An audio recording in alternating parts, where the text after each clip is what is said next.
ခြေလမ်းတစ်ချက်မှားသွားတာနဲ့သင်ရဲ့အသက်ကိုပေးလိုက်ရမယ်ကမ္ဘာအကျဉ်းတန်းဆုံးနဲ့အဆိုးရွားဆုံးနေရာများပရိသတ်များအားလုံးပဲမင်္ဂလာပါခင်ဗျာကျွန်တော်တို့နေထိုင်ရာကမ္ဘာကြီးပေါ်မှာလူသူအရောက်ပေါက်နေပြီးသိပ္ပံပညာနဲ့လက်လန်းမမီနိုင်တဲ့နေရာတွေအများကြီးရှိနေပါသေးတယ်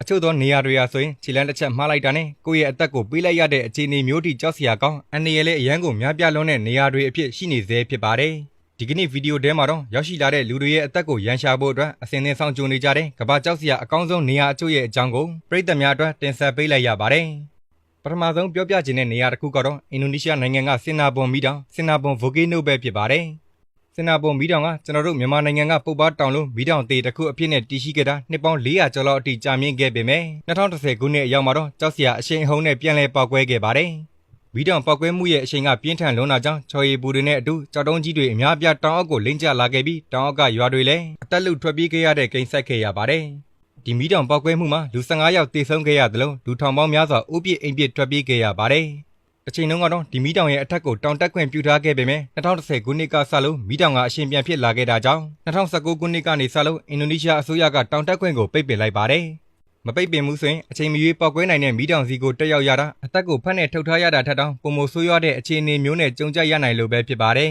။ဒုတိယတစ်ခုအနေနဲ့ပြောပြပေးချင်တာကတော့နာမည်ကျော်ဘာမြူဒါသရိကန်ဒေသနဲ့ပတ်သက်ပြီးတော့ပဲဖြစ်ပါတယ်။ဘာမြူဒါသရိကန်ဒေသမှာယနေ့ထိထက်တိုင်းသင်္ဘောကြီးတွေထူးဆန်းစွာအစအနရှာမရပဲပျောက်ဆုံးသွားမှုတွေဖြစ်ပေါ်နေသေးဖြစ်ပါတယ်။ဘာမြူဒါသရိကန်ဒေသကတော့ပေါ်တာရီကိုမိုင်ယာမီနဲ့ဘာမြူဒါဒေသတို့ကိုမြေပုံပေါ်မှာမြင်းဖြောက်အတိုင်းဆက်ဆွဲလိုက်မယ်ဆိုရင်ဂျားထဲမှာထွက်ပေါ်လာတဲ့သရိကန်ဒေသအစိပ်အပိုင်းဖြစ်ပါတယ်။ဘာမြူဒါသရိကန်ဒေသကိုဖျက်ဆီးသွားလာခဲ့ကြတဲ့သင်္ဘောတွေလေယာဉ်တွေနဲ့အတူလူပေါင်းများစွာထူးဆန်းစွာပျောက်ဆုံးမှုတွေဖြစ်ပေါ်ခဲ့ပါတယ်။ပညာရှင်တချို့ကတော့ဒီနေရာမှာပေတရာလောက်အနက်ရှိတဲ့စုပ်ဝဲကြီးတွေကနေရာအနှံ့မှာရှိနေပြီးအဆိုပါရေဝဲကြီးတွေကသင်္ဘောကြီးတွေကိုရေအောက်စီနှိမ့်မြုပ်ပစ်လိုက်တယ်လို့ပြောကြပါတယ်။ဒါဆိုရင်လေယာဉ်ပြန်တွေကရောဘာဖြစ်လို့ပျောက်ဆုံးသွားရတာလဲ။ဘာမြူဒါသရိကန်ဒေသနဲ့ပတ်သက်လို့ယနေ့ထိထက်တိုင်းအပြေရှာမရနိုင်သေးတဲ့ပု္ပ္ပာတစ်ပုဒ်လိုလည်းရှိနေပါတယ်။တန်ဇန်နီးယားနိုင်ငံကနက်ထရွန်ရေကန်ရဲ့အကြောင်းကိုလည်းပြည်သက်များအတွက်တင်ဆက်ပေးလိုက်ရပါတယ်။ဒီရေကန်ကခြေလမ်းတစ်ချက်မှားသွားတာနဲ့တင်းကိုထာဝရအဆုံးထိကြောက်ရွံ့ကြီးတရုပ်ဖြစ်သွားစေနိုင်တဲ့အထိဆိုးရွားလှပါတယ်။ရေကန်တွေကရေတွေကအေကာလိုင်းဓာတ်တွေအရန်ကိုများပြားလွန်ပြီးအပူချိန်ကလည်းအတော်လေးကိုမြင့်မားလွန်းနေပါတယ်